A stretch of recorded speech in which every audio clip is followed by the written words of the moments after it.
কাকসার বনকাঠি পঞ্চায়েত এলাকায় রয়েছেন তেপান্তর। মূলত তেপান্তরে সারা বছর ধরে ডোমনি গান, নাটক, নাচ গান থেকে শুরু করে বিভিন্ন রকমের হস্তশিল্প শেখানোর কাজ চলে আসে এই তেপান্তরের নাট্য খামারে। 1994 সালে কাকসার বনকাঠি পঞ্চায়েত এলাকার প্রায় 30 জন মিলে একটি নাট্যদল করে তোলে। এই নাট্যদলের নেতৃত্ব দেন কল্লোল ভট্টাচার্য। একটু একটু করে পথ চলা শুরু। নাট্য জগৎকে আরো এগিয়ে নিয়ে যেতে 1999 সালে 7 কাহানিয়া এলাকায় এই নাট্যশিল্পীরা তৈরি করে নাট্যমঞ্চ। তারপর সেই নাট্যমঞ্চে নাটক, নাচ, গান, বিভিন্ন রকমের হস্তশিল্পের কাজ শেখানো শুরু হয়। তখন অবিভক্ত বর্ধমান, বাঁকুড়া, মেদিনীপুর, পুরুলিয়া সহ বিভিন্ন প্রান্তের মানুষ আসতে থাকে এই নাট্য খামারে। পাশাপাশি 7 কাহানিয়া এলাকার মানুষের জীবিকা নির্বাহের জন্য জায়গায় তৈরি হয় এই নাট্য খামার। ধীরে ধীরে আরো এগিয়ে যেতে থাকে তেপান্তরের থিয়েটারের চর্চা। বর্তমানে 7 কাহানিয়া গ্রাম তেপান্তর গ্রাম নামেও পরিচিত। সারা বছর ধরেই বিভিন্ন উৎসব হয়ে থাকে। গড়ে উঠেছে একাধিক নাট্যমঞ্চ।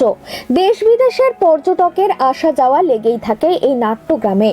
নাট্য খামারে আসা পর্যটকদের আরো আকর্ষণীয় করে তুলতে বর্তমানে এই নাট্য খামারের মুরগির ফার্ম, মাছ চাষের জন্য পুকুর, শাকসবজির জন্য বাগান তৈরি হয়েছে।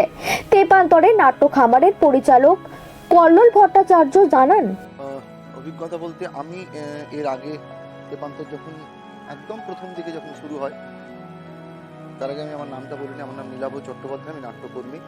তেপান্তর যখন প্রথম দিকে শুরু হয় তখন থেকেই আমি আসছি তেপান্তরের সঙ্গে এবং কল্লোল সবার সঙ্গে আমার একটা ব্যক্তিগত ভালো সম্পর্ক। আমার ধারণা বহরমপুর রঙ্গাশ্রম এই প্রথম এখানে অভিনয় করছে।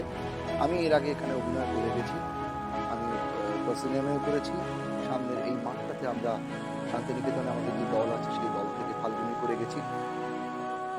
আমরা বাংলার বাইরে অনেক থিয়েটার ভিলেজের কথা শুনেছি, কিন্তু আমার মনে হয় যে এই তেপান্তরের মতন থিয়েটার ভিলেজ ওটা ভারতবর্ষের গর্ব।